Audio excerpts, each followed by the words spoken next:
A different bell was bonging in the distance. Bright early sunlight poured through the treehouse window. Teddy and Kathleen were gone. Jack looked down at his clothes. He was wearing a knee-length tunic and dark tights. Annie wore a long dress with puffy sleeves. Jack's backpack had changed into a cloth bag. Jack and Annie looked out the window. The treehouse had landed in a tall tree in a garden surrounded by green hedges. Beyond the garden was a sea of red-tiled roofs. A huge 8-sided dome and a stone tower rose high above the red rooftops. "Welcome to Florence, Italy," said Annie. Jack opened their book and read aloud. In the early 1500s, many artists and craftspeople lived in the city of Florence. The city was filled with silk weavers, potters, and marble workers. Artists made sculptures, paintings, and tapestries. "Cool," said Annie. "I love art." Jack read more. But the most amazing genius of that time did a bit of everything. Leonardo da Vinci was not only a great painter but also an inventor, architect, stage and costume designer, horseman, chef, geologist, and botanist. "What's a geologist and a botanist?" said Annie. "They're scientists," said Jack. "A geologist studies rocks, and a botanist studies plants." He turned the page. "Come on, we should go," said Annie. "The treehouse probably brought us right to Leonardo. We have to find him before he gets away." "Oh, right," said Jack. Annie started down the ladder. Jack packed up their research book and climbed down after her. Jack and Annie walked around the tall hedge and came to a busy road that ran along a river.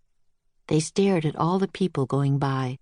There were women in long silk dresses, priests in black robes riding donkeys, and soldiers in blue capes riding horses.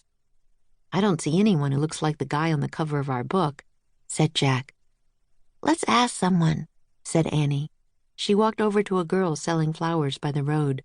"Excuse me, do you know a person named Leonardo da Vinci?"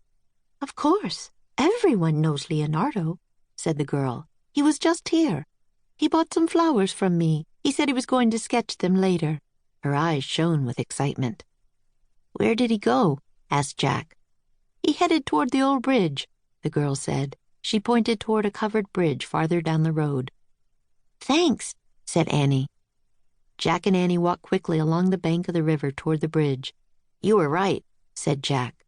"The treehouse brought us right to Leonardo, but while we were talking, he kept walking." "Don't worry," said Annie. "We'll catch up to him." The covered bridge was supported by 3 stone arches. It looked like a long house stretching over the river. As they crossed the bridge, it was hard to look for Leonardo. The light was dim, and the walkway inside the bridge was filled with people. Jack and Annie squeezed through the crowd to the other side of the bridge. The sunlight was so bright that Jack still couldn't see clearly. He shaded his eyes with his hand. "I still don't see him," he said. "We can ask again," said Annie. "That girl said everyone knows Leonardo." She headed to a shop near the riverbank. Weavers were hanging colorful fabrics on a line. The red and purple silks waved in the breeze. "Excuse me," Annie called. "Have you seen Leonardo da Vinci this morning?" A toothless old woman smiled. "Oh, yes, Leonardo passed by only a moment ago," she said. "On his way to the bakery, I think." She pointed down a narrow lane. "He goes there every morning." "Thanks," said Annie. Jack and Annie hurried to the bakery. The delicious smell of baking bread filled the air. "Excuse me, did Leonardo da Vinci come in here?" Jack asked. "Yes, he just bought his daily loaf of bread," said the baker. "He always goes to the cheese shop next." He pointed across the street. "Thanks," said Jack. Jack and Annie crossed the busy street to the cheese shop. "Is Leonardo da Vinci here?" asked Annie. "He just left," said the cheese man. He pointed up the street. "He was going to the blacksmith's." "Oh, brother," said Jack. "Thanks," said Annie, and they headed up the street. "I can't wait to meet him," said Annie. "Me too," said Jack, "if we ever catch up to him." Loud hammering noises were coming from a shop.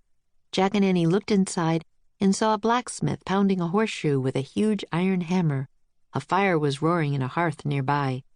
"Excuse me," Jack shouted. The burly man stopped pounding. Was Leonardo da Vinci just here?" asked Jack.